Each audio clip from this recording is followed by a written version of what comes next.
Hello बच्चों। अभी तक हम लोगों ने वाक्य के प्रकार में रचना की दृष्टि से वाक्य के प्रकार देखे हैं। आज हम देखेंगे अर्थ की दृष्टि से वाक्य के प्रकार। देखो, अर्थ की दृष्टि से वाक्य के 8 प्रकार होते हैं।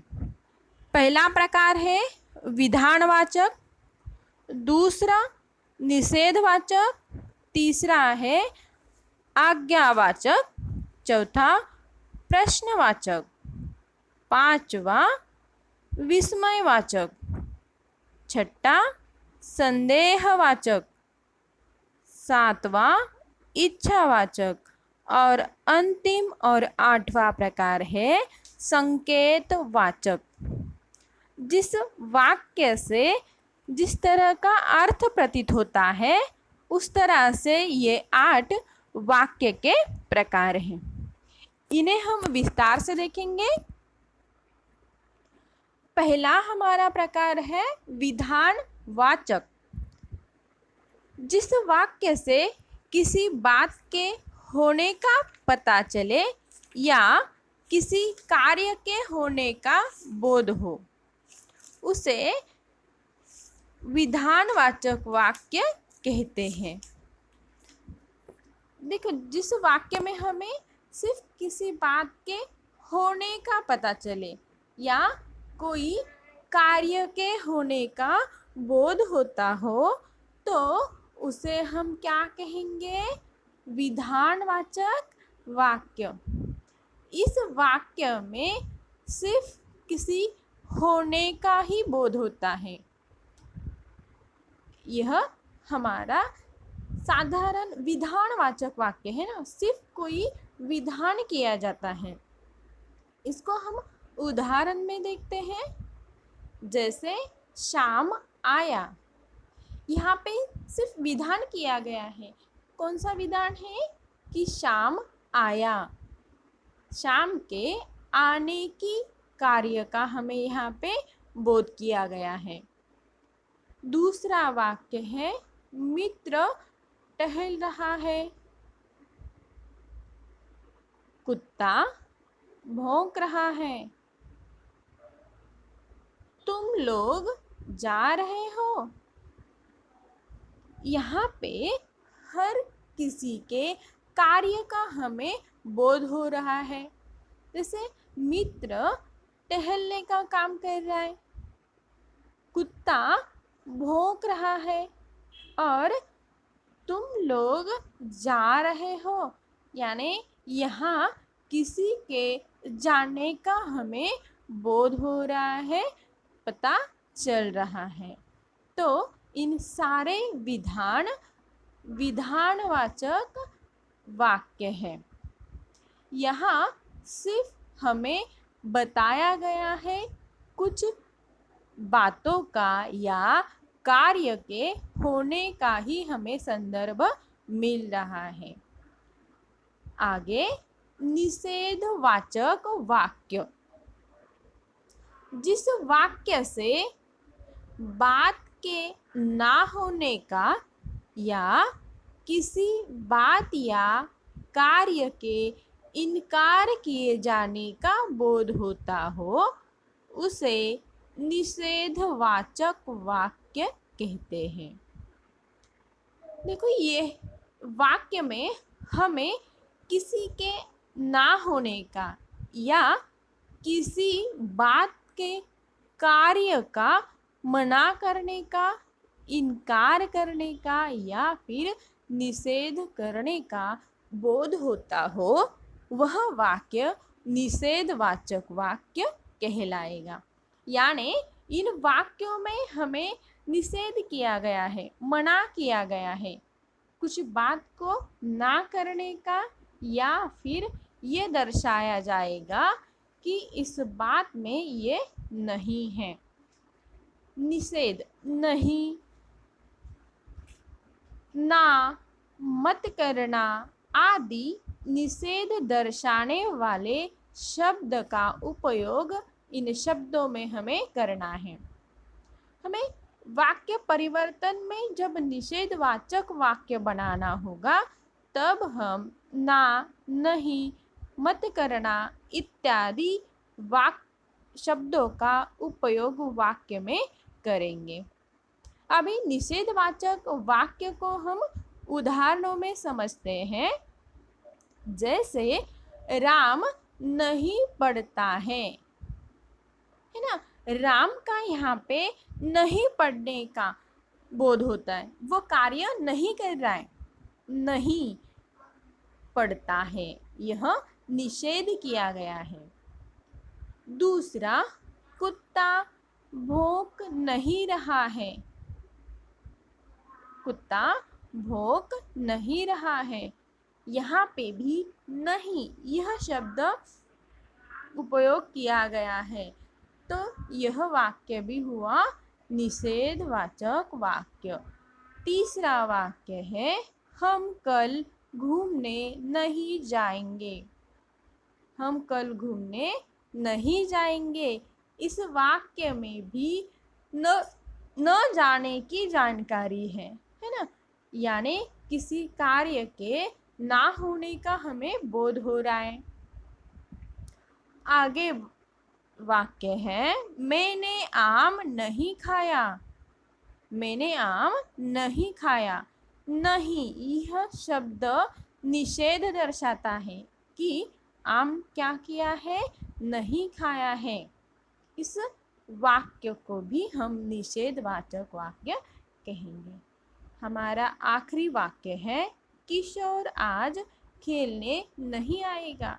यहाँ पे भी किशोर के खेलने के लिए ना आने का या इनकार करने का बोध होता है, तो यह वाक्य भी निषेधवाचक वाक्य है। तीसरा जो प्रकार है आज्ञावाचक वाक्य। जिस वाक्य से किसी प्रकार की आज्ञा का बोध होता है उस वाक्य को आज्ञावाचक वाक्य कहते हैं। देखो, जिस वाक्य से हमें किसी को आज्ञा करने का बोध होता है तो वह वाक्य आज्ञावाचक वाक्य कहलाएगा। जैसे तुम उठो, प्रश्न का उत्तर दो। यहाँ पे आज्ञा की गई है ना, कि तुम उठो और क्या करो, प्रश्न का उत्तर दो। शाम पानी लाओ, यह भी आज्ञा है, उनको शाम को पानी लाने की आज्ञा दी गई है। यही बैठकर पढ़ो, यही बैठकर पढ़ो। ये तीनों वाक्यों में हमें आज्ञा का बोध होता है, तो यह वाक्य भी आज्ञावाचक वाक्य कहलाएगा। चौथा वाक्य का प्रकार है प्रश्नवाचक वाक्य। जिस वाक्य से प्रश्न पूछने का पता चले या किसी प्रश्न का बोध हो तो वह वाक्य प्रश्नवाचक वाक्य कहलाता है।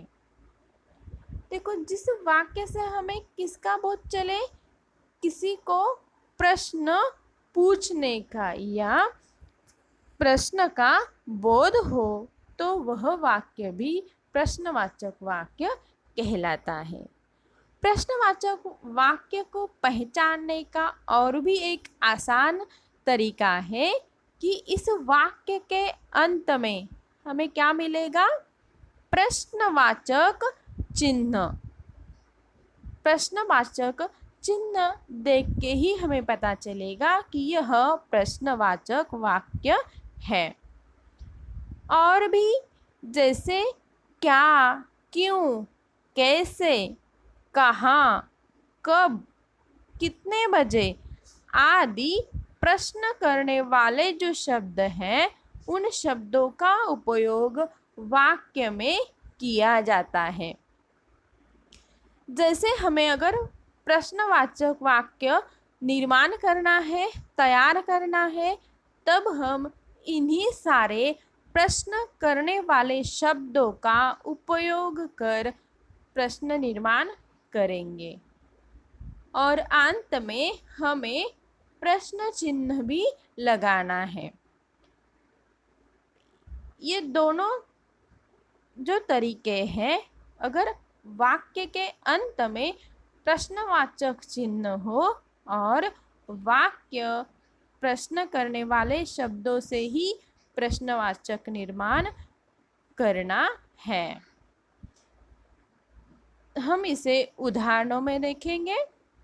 जैसे आपका क्या नाम है? यहाँ पे क्या यह प्रश्नवाचक शब्द उपयोग किया गया है और वाक्य के अंत में भी हमें प्रश्नवाचक चिन्ह मिल रहा है। तो यह हुआ प्रश्नवाचक वाक्य। आगे, रामदीन कहाँ गया? रामदीन कहाँ गया?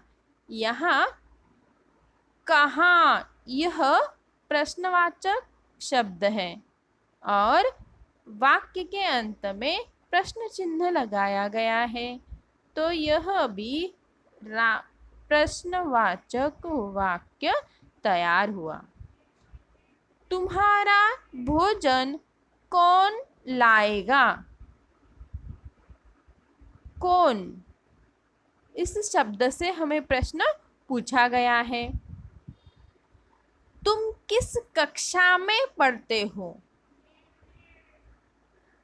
वाक्य में हमें क्या, कहाँ, कौन और किस, इस तरह के शब्दों का उपयोग कर प्रश्नवाचक वाक्य हमें यहाँ दिखाई दे रहे हैं और हर एक वाक्य के अंत में प्रश्न चिन्ह भी लगाया गया है, तो यह प्रश्नवाचक वाक्य है।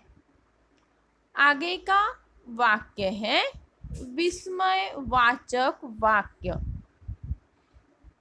जिस वाक्य से किसी प्रकार का विस्मय, हर्ष, दुख, आश्चर्य आदि का बोध हो, वह वाक्य विस्मयवाचक वाक्य कहलाता है। देखो, जिस वाक्य से हमें विस्मय, हर्ष, दुख और आश्चर्य, इन बातों का बोध हो, ये सारी भावनाएं हैं, है ना। इन सारे भावनाओं का अगर हमें बोध होता है तो वह विस्मयवाचक वाक्य कहलाएगा। दुख, हर्ष और विस्मय, आश्चर्य आदि भावनाओं का यहाँ पे बोध होगा। वाक्य में अरे, हाय, शाबाश, हे प्रभु, वाह, छी, ओहो आदि शब्दों के साथ विस्मय आदि चिन्ह भी लगाया जाएगा। जिस विस्मयवाचक वाक्य बनाते वक्त हमें विस्मय आदि शब्दों के साथ यह विस्मयवाचक शब्द का भी उपयोग करना होता है। जैसे उदाहरण देखेंगे, अरे वह उत्तीर्ण हो गया, है ना। आश्चर्य है कि वो भी उत्तीर्ण हो गया। अरे वह उत्तीर्ण हो गया। दूसरा वाक्य, उफ कितनी गर्मी है ना। आगे, हाय, बिचारी बुढ़िया का एकलौता बेटा नहीं रहा। यहाँ पे विस्मय वाचक वाक्य है, दुख की भावना व्यतीत कर रहा है ना। हाय, बिचारी बुढ़िया का इकलौता बेटा अब नहीं रहा। वाह वाह वाह, क्या कविता रची है ना। आनंद है कि क्या कविता रची है? आगे, छी छी, इतना घिनौना कार्य किया, है ना। ये सारी भावनाएं, छी छी, कितना घिनौना कार्य किया, ये सारी भावनाओं का वर्णन हम विस्मय वाचक शब्दों में कर रहे हैं। विस्मयवाचक शब्द का उपयोग है। और दूसरी बात, वाक्य में विस्मय आदि चिन्ह भी लगाया गया है, तो यह वाक्य विस्मयवाचक वाक्य हुआ। आगे छठा वाक्य है संदेहवाचक वाक्य। जिस वाक्य से किसी बात का संदेह हो या किसी प्रकार का भ्रम का बोध होता है, वह वाक्य संदेहवाचक वाक्य कहलाता है।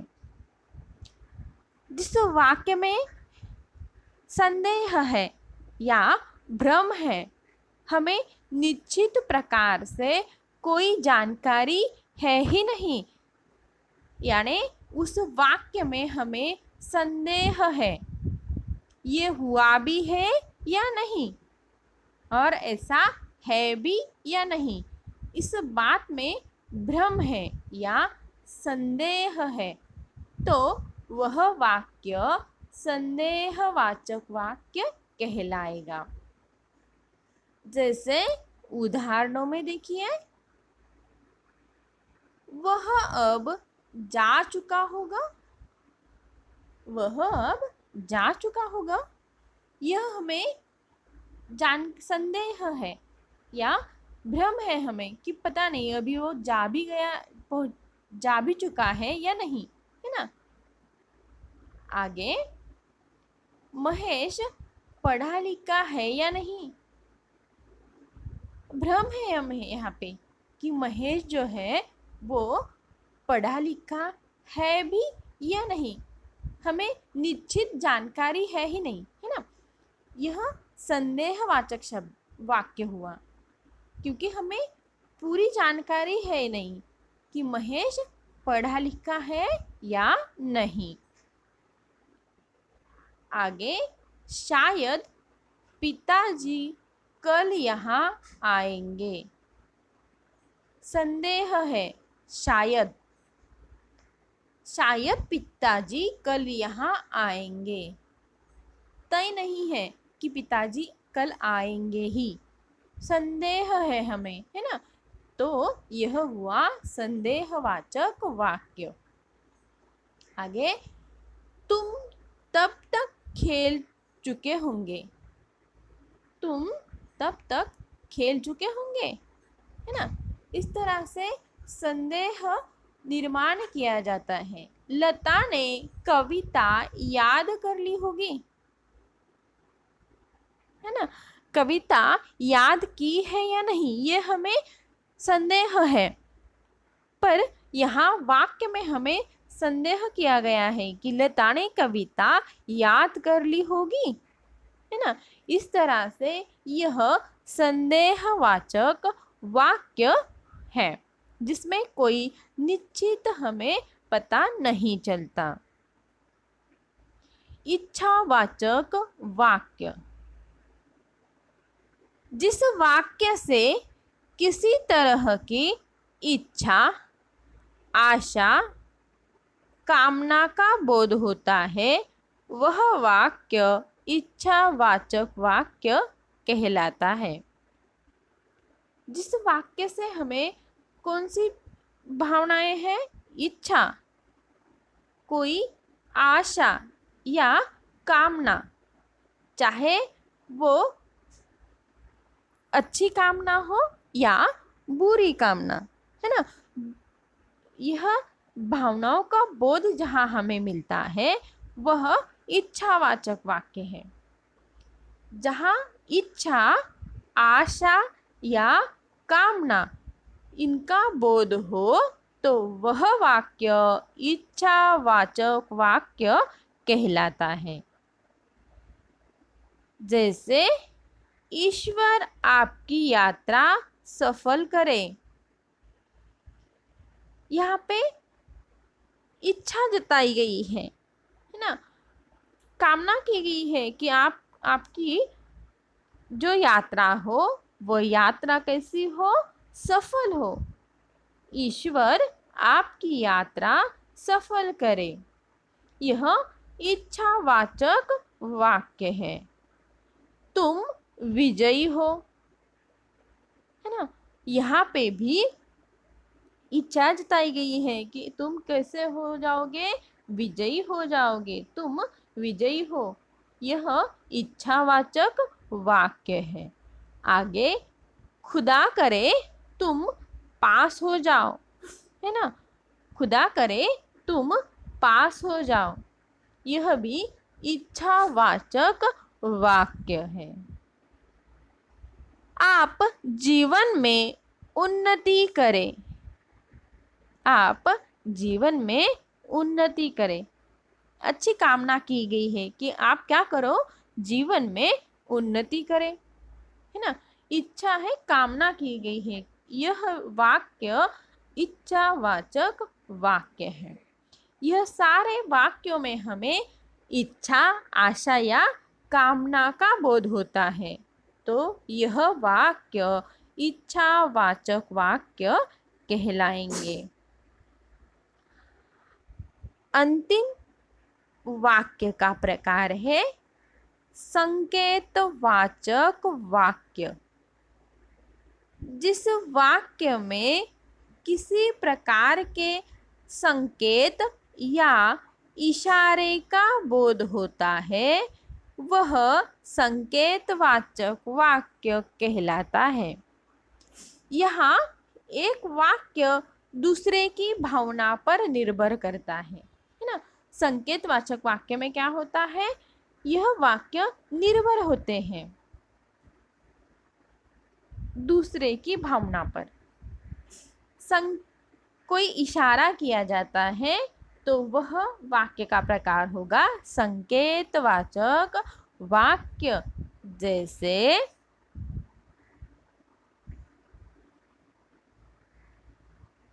जो परिश्रम करेगा वह सफल होगा, है ना।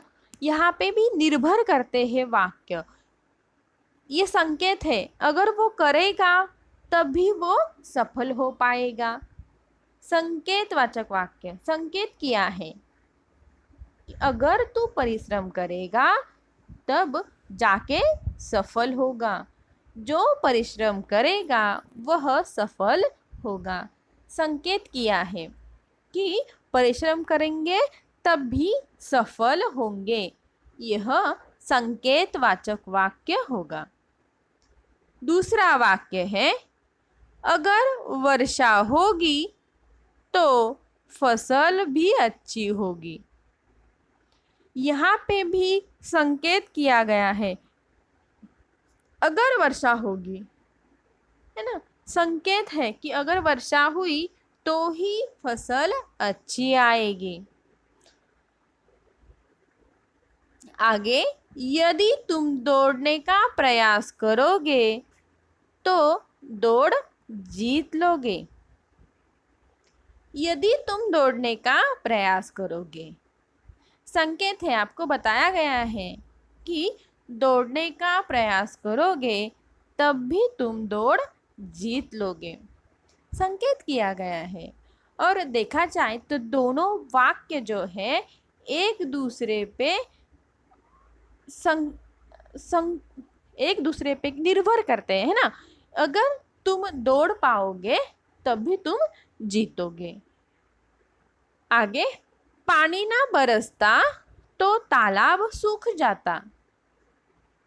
संकेत किया गया है किस बात पे, कि पानी ना बरसता, अगर पानी ना बरसता तो तालाब सूख जाते। यहाँ पे इन सारे वाक्यों में संकेत किया गया है। यह सारे वाक्य संकेतवाचक वाक्य कहलाएंगे। देखो, अभी तक हमने अर्थ की दृष्टि से वाक्य के 8 प्रकार देखे हैं। आगे हम देखेंगे कि वाक्य परिवर्तन कैसे करना है। एक वाक्य से दूसरे वाक्य में हमें वाक्य परिवर्तन कैसे करने हैं। आपको परीक्षा में वाक्य रूपांतर करने के लिए क्वेश्चन आता है। पहला वाक्य है, वाह कितना सुंदर नगर है। यह वाक्य विस्मयवाचक वाक्य है ना। यहाँ पे विस्मयवाचक शब्द का उपयोग किया गया है, वाह, और विस्मयवाचक चिन्ह भी लगाया गया है। वाह कितना सुंदर नगर है। यह विस्मयवाचक वाक्य हमें परिवर्तित करना है विधानवाचक वाक्य में। तो वाक्य इस प्रकार होगा, बहुत ही सुंदर नगर है ना। विधान किया गया है कि जो नगर है वह कैसा है, सुंदर है। सिंपल विधान किया गया है कि बहुत ही सुंदर नगर है। आगे वाक्य देखेंगे, अब तुम बिल्कुल स्वस्थ हो जाओगे, है ना। इच्छा है या कामना की गई है कि क्या हो, तुम अब बिल्कुल स्वस्थ हो जाओगे। इच्छावाचक वाक्य है, कामना की गई है ना अच्छे होने की। यह वाक्य हमें बदलना है प्रश्नवाचक वाक्य में। तो हमारा उत्तर इस प्रकार होगा, क्या तुम अब बिल्कुल स्वस्थ हो गए हो, और प्रश्नवाचक चिन्ह लगाना भूलना नहीं है। अगर प्रश्नवाचक वाक्य आप बना रहे हो तो वाक्य के अंत में हमें प्रश्नवाचक चिन्ह लगाना आवश्यक होता है। हमने प्रश्न बनाया, क्या तुम अब बिल्कुल स्वस्थ हो गए हो, प्रश्नवाचक चिन्ह, है ना। इस तरह से हमारा प्रश्नवाचक वाक्य तैयार हुआ। आगे का वाक्य, आपका भाई कहाँ है। आपका भाई कहाँ है, यह प्रश्नवाचक चिन्ह है। कहाँ और वाक्य के अंत में प्रश्नवाचक चिन्ह लगाया गया है। तो हम समझ चुके होंगे कि यह प्रश्नवाचक वाक्य है और इस वाक्य का रूपांतर हमें करना है निषेधवाचक वाक्य में। तो हमारा उत्तर इस प्रकार होगा, आपका भाई यहाँ नहीं है। आपका भाई यहाँ नहीं है। नहीं इस शब्द का उपयोग करते ही वाक्य कैसे बन गया, निषेधवाचक वाक्य। पर यहाँ हमें यह भी ध्यान देना है कि हम जब भी वाक्य रूपांतर करेंगे तो वाक्य का जो मीनिंग है, अर्थ है, वह अर्थ भी बदलना नहीं चाहिए, है ना। वाक्य का अर्थ जैसे कि वैसा रखकर हमें वाक्य का रूपांतर करना है। आगे देखते हैं, मुझे विश्वास नहीं हुआ कि यह पत्र आपने लिखा है। मुझे विश्वास नहीं हुआ कि यह पत्र आपने लिखा है। यहाँ पे प्रश्नवाचक चिन्ह लगाया गया है, यहाँ पे नहीं यह शब्द प्रयोग किया गया है। तो यह वाक्य हुआ निषेधवाचक वाक्य। आगे इस वाक्य का हमें रूपांतर करना है विधानवाचक वाक्य में। तो वाक्य इस प्रकार होगा, मुझे संदेह हुआ कि यह पत्र आपने लिखा है। वाक्य इस प्रकार हुआ कि मुझे संदेह हुआ कि यह पत्र आपने लिखा है ना। हमने यहाँ पे वाक्य का जो मीनिंग है वो मीनिंग या अर्थ हमने बदलने नहीं दिया।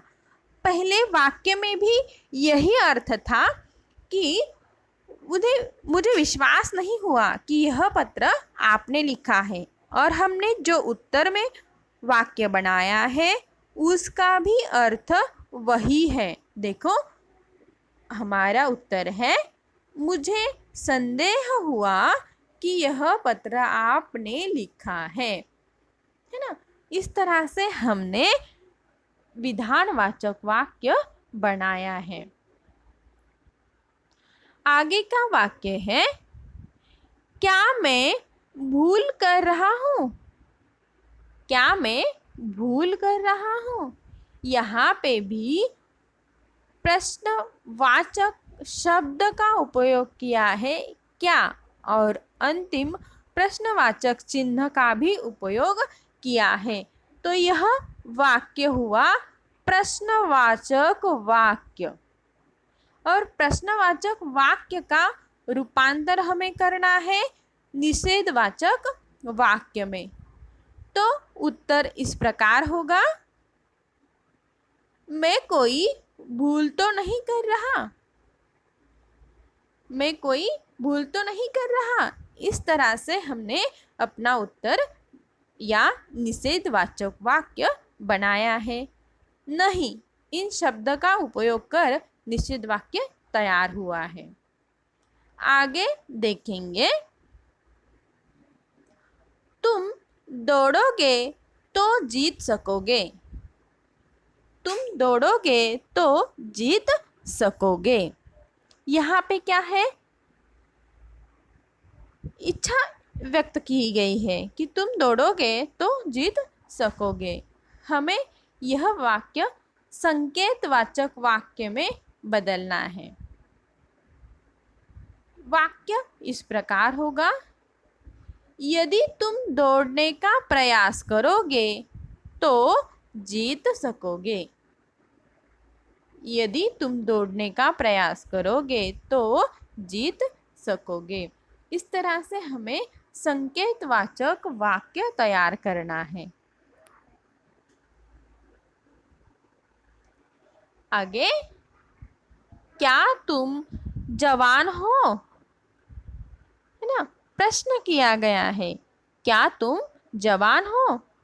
प्रश्नवाचक वाक्य।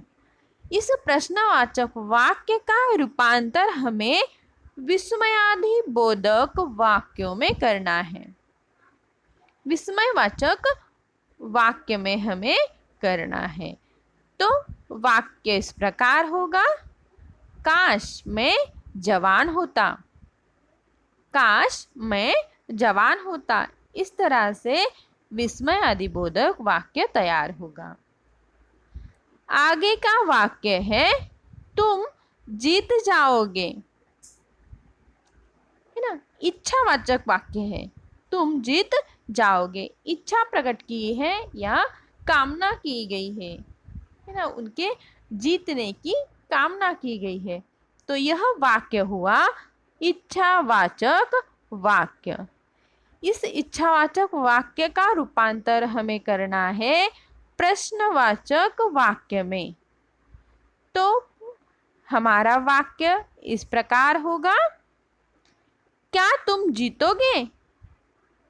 हमने प्रश्नवाचक शब्द उपयोग किया है क्या, और प्रश्न तैयार करने के अंतिम बाद हमें प्रश्न के वाक्य के साथ साथ प्रश्नवाचक चिन्ह का भी उपयोग करना है। तो हमने वाक्य बनाया, क्या तुम जीतोगे? है ना, इस तरह से हमने प्रश्नवाचक वाक्य तैयार किया। आगे देखो, गांधी जी का नाम सबने सुना है ना, विधान किया है। यह विधानवाचक वाक्य है कि गांधी जी का नाम सबने सुना है। तो इस विधानवाचक वाक्य का हमें रूपांतर करना है निषेधवाचक वाक्य में। ध्यान रहे कि अपना जो अर्थ का वाक्य का अर्थ है वो बदल ना पाए। वही अर्थ रख के हमें निषेधवाचक वाक्य बनाना है। तो वाक्य इस प्रकार होगा, गांधी जी का नाम किसने नहीं सुना है ना। गांधी जी का नाम किसने नहीं सुना है, प्रश्न किया गया है कि किसने नहीं सुना। नहीं, यह शब्द उपयोग कर हमने निषेधवाचक वाक्य बनाया कि गांधी जी का नाम किसने नहीं सुना है ना। और वाक्य का जो अर्थ है वह अर्थ भी नहीं बदला। इस तरह से आपको ये सारे वाक्य और वाक्य परिवर्तन आपको समझ में आए होगा। इस आशा के साथ हम फिर मिलेंगे एक नए वीडियो में। ओके, धन्यवाद।